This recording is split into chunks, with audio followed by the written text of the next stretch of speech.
promising data about childhood cancer, but until now we've been unable to fully exploit this trove of information and apply it to practical medicine.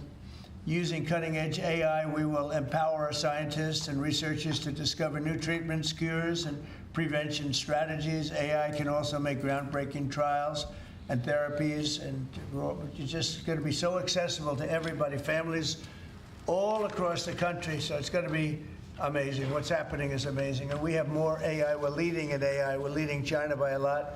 We're leading everybody by a lot. They're creating their own energy. We let them build their own energy plant because we don't have the energy. Nobody does to feed them. The amount of energy just the AI needs coming into this country is double what we have right now.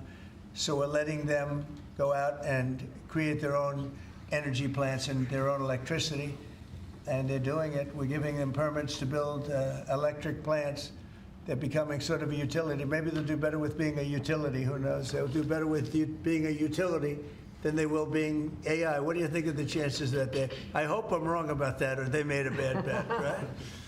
So anyway, but I want to just say that we're going to defeat childhood cancer once and for all, and I'd like to ask Stephanie to say a few words. She's a very special person and very, very much involved in this. Thank you very much, Steph. Right here. My mother's making me step forward. That's right. Your mother, she'll do this. My mother. Well, Mr. President, thank you very much. You've already acknowledged this incredible team here, and all of these people standing behind me were inspired by the story of a little boy named Connor Mahalik. He was a little boy who didn't want to hug me because he gave choke-out hugs. He booed his favorite nurse when she came to give his chemo, and he always worried about his dad because his dad was Connor's best friend. Connor was a WWE fan who I met after one of our big events, the Royal Rumble. You could tell he was sick. He had a big scar that was running up the back of his neck and a lump on his head, but you would never know it from his personality. He told me about the t-shirt that he was wearing that was dragging on the ground because WWE superstar Sheamus, who's 6'5", had given it to him. Underneath that was his Daniel Bryan t-shirt, and underneath that was his Skylanders t-shirt because that was his favorite toy. And as I stood up from my aforementioned chokeout hug, Connor's dad told me that he didn't have long to live. And I didn't want to believe that. I kissed him goodbye on his soft little cheek, and when he looked back at me, I made an unspoken promise to fight for him and kids just like him. Kids shouldn't even know what cancer is, let alone have to face it. And this incredible team believes that too. This executive order makes kids with cancer the first focus of AI innovation across healthcare in America. If there is one thing in the world that could bring us together, please let it be our children. Because I can almost guarantee, if your child was diagnosed with cancer, you wouldn't care what party their doctor belonged to. You would just want the best. And President Trump is doing just that, enabling that every child with cancer gets the best care possible. And we couldn't be more grateful. Thank you, sir. Thank you, Great sir. job. Thank you very much. She's done that before, hasn't she? Great job. Bobby, please. Today, President Trump signed an executive order that makes an historic promise. We will harness America's innovation in artificial intelligence to find cures for pediatric cancer. We stand here today because of Stephanie McMahon Levesque never wavered in her 11-year commitment to give every child a future free of cancer. She proves how one person's courage can change what is possible. Cancer is now the leading cause of chronic disease-related death in children, and its incidence has risen by more than 40% since 1975. We cannot accept that. We must act with urgency. The MAHA strategy report released earlier this month directs HHS to focus on research that harnesses AI to uncover causes, identify risks early, and take action in childhood and young adulthood to prevent cancer. Now, this executive order directs the MAHA Commission, working with our nation's top science and technology leaders, to deploy AI to transform cancer care and research. We will accelerate progress in the Childhood Cancer Data Initiative that President Trump launched in 2019, and that means building stronger data systems, using AI to decode complex biology, designing better clinical trials that deliver faster, more effective treatment for kids. The order doubles federal investment in the Child Cancer Data Initiative with an additional $50 million just this year. NIH will expand research while the private sector and universities will bring their best tools to the table. Together, we will ensure that every innovation, every breakthrough goes to work for our children. The order guarantees that AI will be integrated into HHS interoperability networks. We will make electronic health records and claims data work for patients and researchers. We're already doing that, and always with parents in control of their child's health information. No family should have to fight cancer with outdated tools or without access to the very best science. For too long, families have fought childhood cancer while our systems lag behind. President Trump, thank you for your leadership in changing all that. This executive order is about action, unlocking cures, empowering families, and giving every child the chance to grow up healthy and strong. With American innovation and leadership, we can make our children healthy again. Bobby, do they know why there's quite an increase that's taken place over the last number of years? Do they know why that? Do they have any idea why that's happening? We are doing that research, and Jay Bhattacharya can talk about that. We're doing that research now for the first time. We're focusing on that, in particular colon cancers and these cancers that never affected children before, and suddenly are epidemic in our children, and we're going to find the causes. They're environmental causes. We're going to identify them and work to eliminate them. Okay, thanks. Thanks, Bobby. Jay, go ahead, please. Hello, thank you, everyone. Thank you, President Trump, for signing this historic executive order directing your administration to use advanced artificial intelligence technologies to cure childhood cancer. By signing this executive order, the administration is advancing the NIH Childhood Cancer Data Initiative's coordinated pediatric, adolescent, and young adult rare cancer, first launched under President Trump's direction in 2019. When I was a young medical student in the 1990s, I had the privilege of spending a month in a pediatric cancer ward treating children with cancer. And I have to say it was the most difficult month of my life. I left for home every day in tears. Watching little children cope with a deadly disease is hard. They should be playing with their friends, going to school, living their best lives. But instead, they bravely face cancer. These are the bravest kids I've ever met. I have tremendous admiration for the scientists who devote their lives to finding cures for kids with cancer, for the doctors and nurses who take care of them, and for their parents who suffer alongside them, care for them, and love them. This year, nearly 9,500 children will be diagnosed with cancer in the U.S. In the mid-1970s, the 5-year survival for cancer was 58%. Today, the cancer survival rate for children with cancer is 85%. This is because of the tremendous investments we've made in treating childhood cancer, in researching it. And it's worth celebrating this achievement. But I say that 85% is still too low. We need to be at 100. Whilst we still have a long way to go. The treatments these little kids undergo involve therapies like chemo, radiation, that put them through hell. Even with 85% will be cured, the therapies themselves can cause health problems as kids age into adulthood. Nearly 60% of cancer survivors experience severe life-threatening complications in adulthood because of these treatments.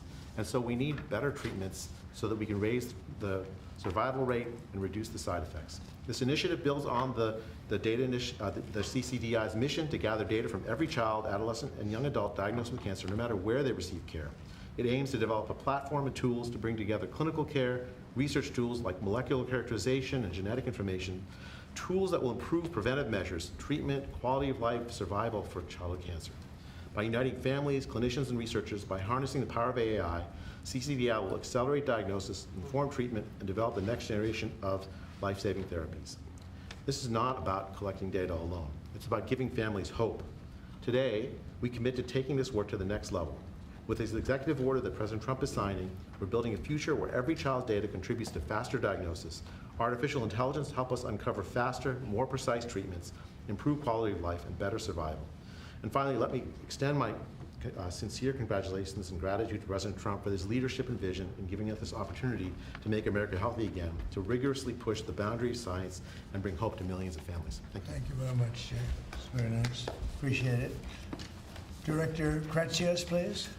Thank you, Mr. President, and thank you, Secretary Kennedy, for your leadership on this issue. I am thrilled that our MAHA strategy prioritizes utilizing AI in the fight against cancer, and that this executive order is putting a priority to this action.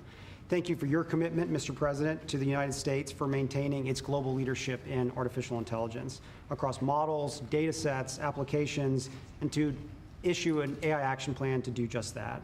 Your foresight in the first term, leading you to establish the CCDI to gather, harness, and share data on childhood cancers, has positioned us today to leverage AI in a way we could never imagine before. With America's pioneering models, American researchers now have the best tools in the world to turn the CCDI data into the building blocks of life-changing breakthroughs. So I and my team at OSTP are thrilled to partner with our teams at HHS, at NIH, and with David to empower the development of gold standard applications for the pediatric cancer research and to play our very small part in trying to protect the health and happiness of America's children. Thank you, Mr. President. David, please. Thank you, sir. Well, first of all, I just want to thank Stephanie McMahon and all of us for helping put this all together here. You know, for years they played villains on TV, but they're actually very nice people in real life. And but it's because of your passion that we're all here today. So thank you for that. And thank you, Mr. President, for your leadership on this. First of all, you did have the foresight to create this childhood cancer database way back in 2019, and that's what's going to power the AI. It's going to give us the data to find all the patterns in. The other thing you've done is you've made it your policy of this administration to support innovation, to support infrastructure, to support energy. And because of that, we have an AI boom going on right now. 3.8% growth rate in the last quarter in GDP, and a big part of that is because of the AI boom that you've unleashed. So thank you, sir, for doing that. And I think that we can see today that this AI boom is not just going to be about dollars and cents, but about saving lives as well. We're going to get some miraculous cures out of this. So thank you to everyone who's here today. Good job. We just had a meeting, and Oz was at the meeting and really was a dominant factor along with Bobby. And maybe you could just say a couple of words about our past meeting where we're going to be lowering drug prices by 50, 100, 200, even 500%, even 1,000. We have 1,000% also. We have one coming up next week, a big one, 1,000% reduction in price. Do you want to give just a couple of words on that, Oz? It's a historic day. For the first time, we've had the magnitude of give from the pharmaceutical industry. One of their leading lights, Alfred Boula and his company Pfizer, agreed, something the president has been pushing on since his first term, and he's been calling me quite frequently on speed dial over this term to make sure that Secretary Kennedy and I would seriously engage industry. They have agreed to several important concessions. First, we will have most favored nation drug pricing in this country for everyone on Medicaid. So our most vulnerable populations will not be forced to pay 3 times or more, 5, 6, 7 times more for the exact same pills in the same bottles as it costs in other countries. That'll make it a lot easier for governors to manage their budgets and shows, again, a distinct passion that the president has for helping people who are most vulnerable. We've also gotten all new drugs to be released in this country to be priced at most favored nation, which means by the end of the president's term, 95% of all pharmaceutical drugs in America will be at most favored nation pricing.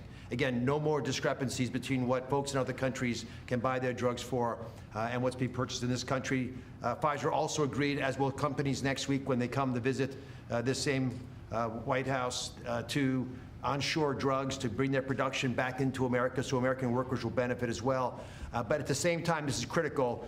It allowed Pfizer, and we believe for other pharmaceutical companies, to maintain their innovative edge. We want America to continue to find cures like the ones that saved the lives of some of the children that I'm looking at right now. Those beautiful faces and smiles are here because American innovation was not dulled, not blunted, but we can solve that need and thread the needle by also making healthcare affordable so Americans no longer, including children like this, be forced to make a difficult choice between groceries and pharmaceuticals.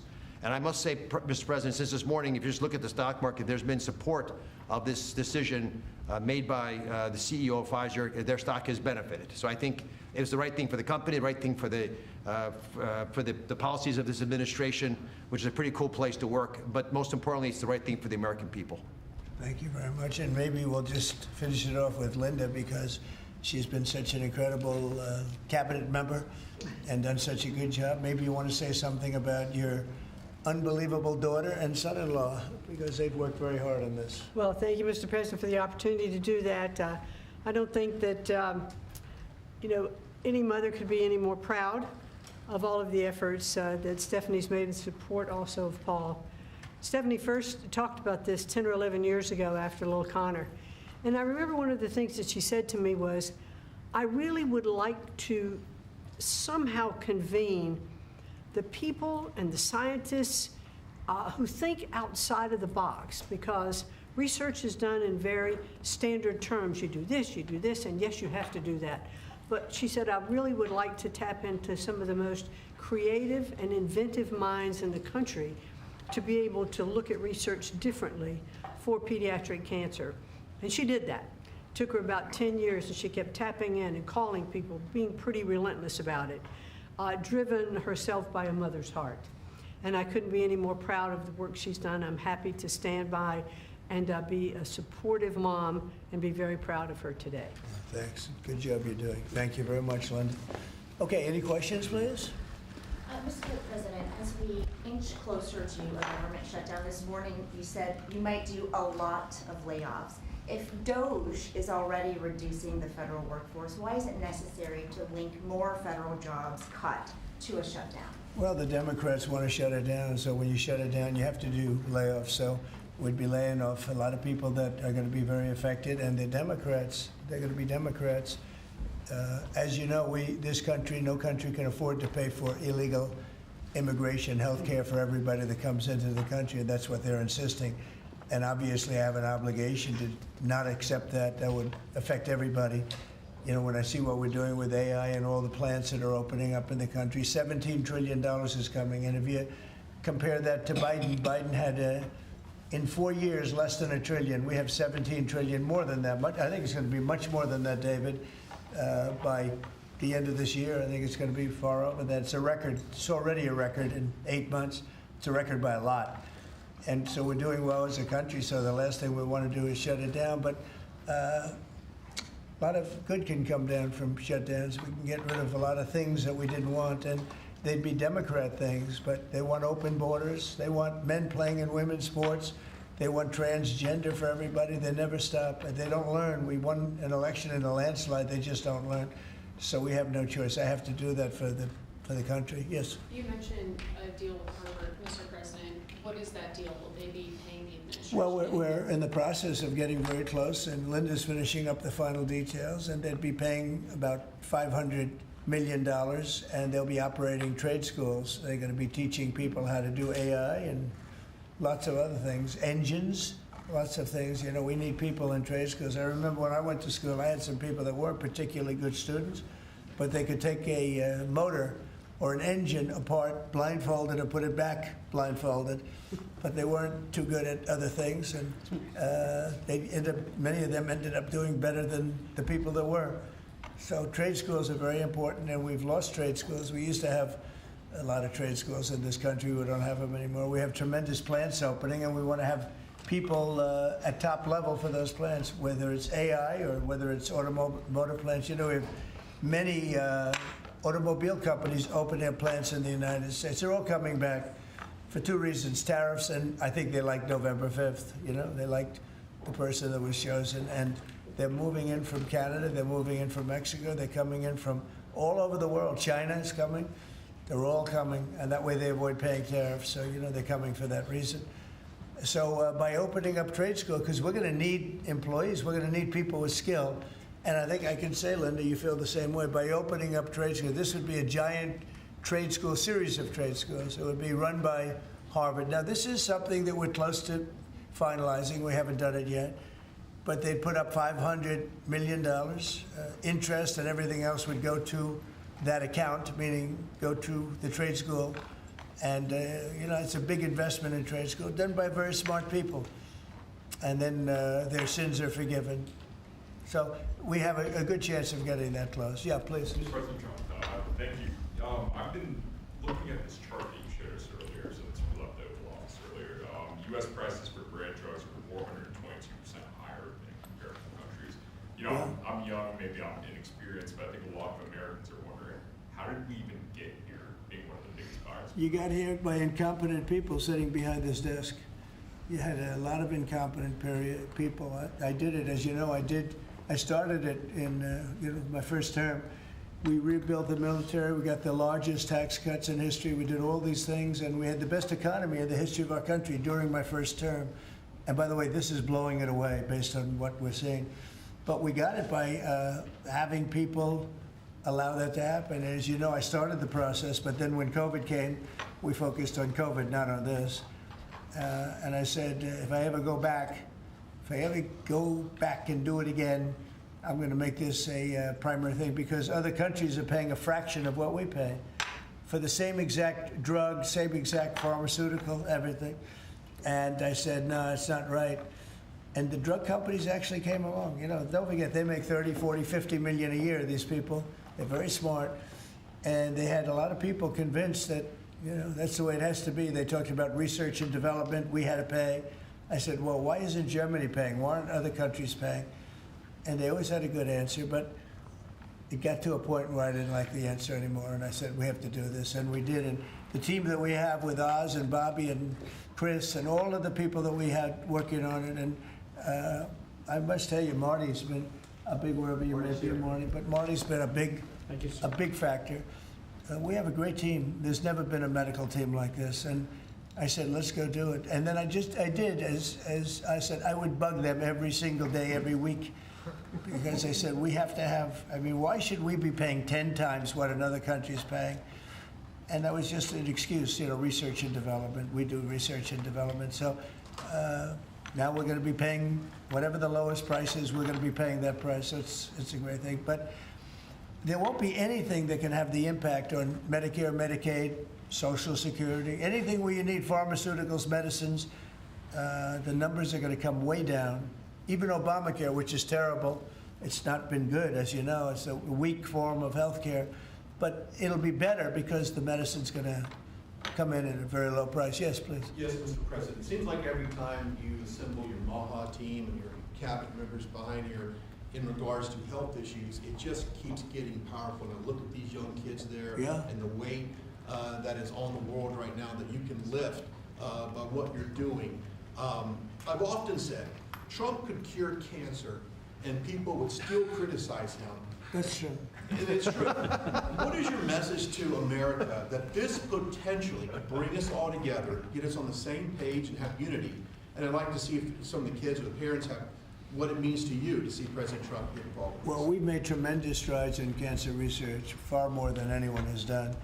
And we have the greatest minds, the greatest people working on it. And childhood, they call it childhood cancer. It's a very specific thing. And we've really made a lot of progress.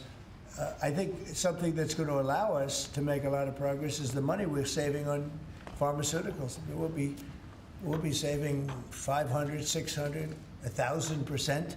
Nobody's ever heard of that. I told the story, you were here before, that when I was in the previous administration, my first term, I was so proud of myself because I'm the first president in 28 years that cut drug prices from beginning to end. So they went down, I think it was 1/8% or 1/4%, and I was so proud of that. I thought that was great. Now I'm cutting them 500%. And I will say this, politically speaking, the people understand. Otherwise, I wouldn't have won in a landslide. I get 97% bad press, and I won in a landslide, which tells you the press has no credibility. But I will say that what we've done has been a great tribute to the people that's standing behind me in different forms. Linda in education, different, but what she's doing in education, she's sending education back to the states. That's a big move. The states, you go back to Indiana, Iowa, I would say 40 states will be great. 45 will be, the 5% of them will be pretty good, but And then you're going to have a Gavin Newsom and some other people that aren't going to do a good job. But, we'll help them out. I want to help them out. And we're going to have safe cities again. We're going to be very safe. We're going to be going to Chicago pretty soon. Because a friend of mine, a great guy, the head of the Union Pacific, he said, "Sir, you have to save Chicago. It's going bad. It's going bad fast, and it's a great city." He's right. It's a great city. I know it very well. And we have to save Chicago. So we're going to Memphis, Tennessee right now. We've had a home run in D.C. You can walk out. Brian, you got mugged here a long time ago. Yes, sir. And the mugger must have felt some pain because you're a tough cookie. Well, he had a gun, and I wish I would have had. I know, well then, if he had a gun, all you can do is say thank you very much. Yeah, no, but it's, everybody here, I mean, you were here in the room when I said to the reporters, who got mugged in the last year? And like half of the people raised their hand. Now, if you said who got mugged over the last 60 days, nobody. No killing, no nothing. And the restaurants are booming, the town is booming, it's clean. The National Guard actually went out and started cleaning all the crap out of the parks. The tents are knocked down. We had one that you said it was a blue tent, and you said it was a communist tent, right? See, we're going to have a communist mayor of New York, so, let's see how that works out. And I've gotten a lot of feedback on that. Everyone's very appreciative of you Yeah. doing that tent. You told me about a blue tent, and I said, I can't be there because we knocked them down, but this was a very highly sophisticated group of people that had permits and all the other thing. Well, their permit expired. We knocked it down. It took, 24 hours less, maybe? Yes, sir. So I appreciate you telling me that. No, we have a great thing going. The country is doing incredible. We are a hot country. The hottest. We're the hottest country in the world right Do the now. parents or the kids have anything they'd like to say? Yeah, that's a great question. Would you like to say something? I would. That's a good comment right there. That's the best comment you've made in a long time. Mr. President, good evening. I'm Josh Armstrong. My name is Josh Armstrong. I'm from West Virginia, and I'm the father of this amazingly brave and resilient little 6-year-old, Laurel. Laurel was diagnosed with leukemia when she was 2 years old, just before her 3rd birthday. And we went on to watch as she spent months in the hospital fighting for her life, as she received blood transfusions and platelet transfusions, as she fought off one potentially fatal infection after another. We watched as her body swelled and became painful from steroids, and then as it became frail and weak from chemotherapy. And we watched and we wondered why there aren't better treatments available, and we wondered what might happen if she doesn't get the drugs she needs, and we wondered why isn't anybody doing more? And on behalf of myself and all the parents that have watched and wondered, we'd like to say that what you're doing today gives parents like me and children like Laurel the one thing that we most desperately need, and that's hope. And Laurel's Hope doing that, well. and She's Laurel doing- is, I'm happy to say Laurel's in remission today. That's good. She looks so beautiful. Thank you, she is You beautiful. feeling good, Laurel? That's for you, Laurel. That's for you. She looks so great. Because of this bill, doctors are going to be able to get better treatments faster to patients like Laurel. Big And difference.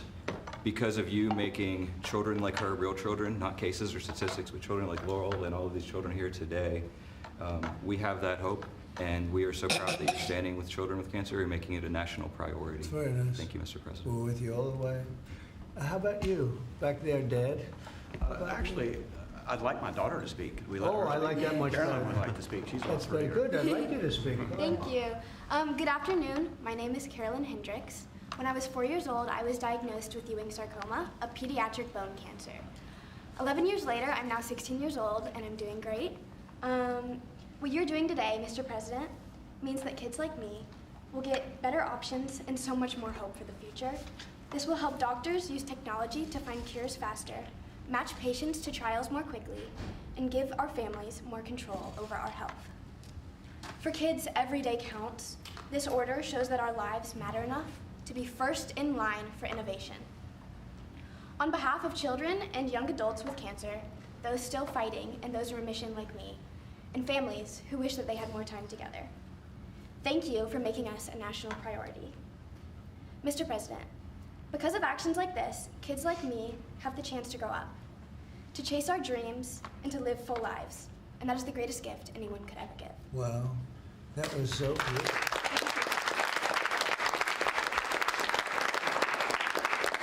Your father could not have done that like that. You did us a big service, Father. Yes, sir. That's great.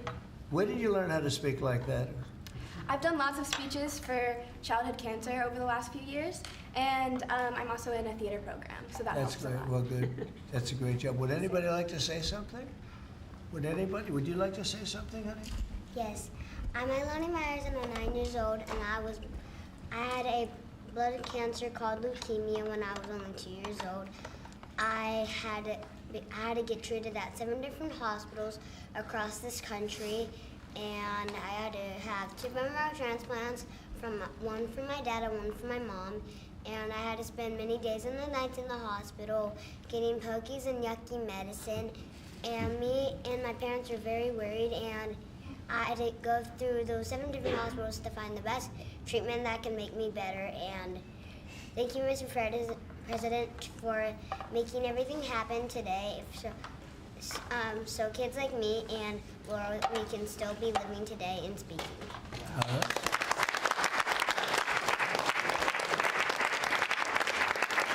They're doing better than any of us have done. We're doing lousy. We're not doing so well today. They're doing so good. That was fantastic. Thank you. And you're feeling good now? Yes. Are you all better? You're pretty close, right? Yeah. Yeah, I hear you're going to do good. Anybody like to say something? Yes, sir. Go ahead. I've had a brain tumor since I was 4 months. Now I'm off all medicines. I'm a cancer survivor. I've had a brain tumor since I was 4 months, and I'm doing great.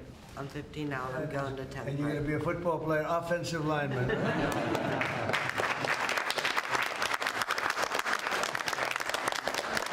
You look fantastic. How about somebody else? I love hearing this. I love hearing you talk because you talk better than any of us, right, Jim? Thank you, Mr. President. Well, I want to thank you all for being here. Amazing. We wouldn't miss this. Well, thank you.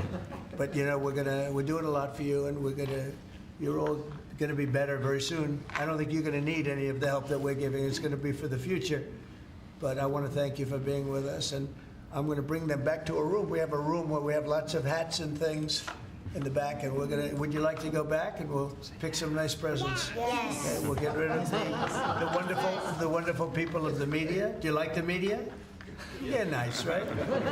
They have good days, right? They do, actually, they do. Thank you very much. That's beautiful. That's really good. And thank you. We're not going to top that, so I want to just thank you all very much. Thank you. Thank you.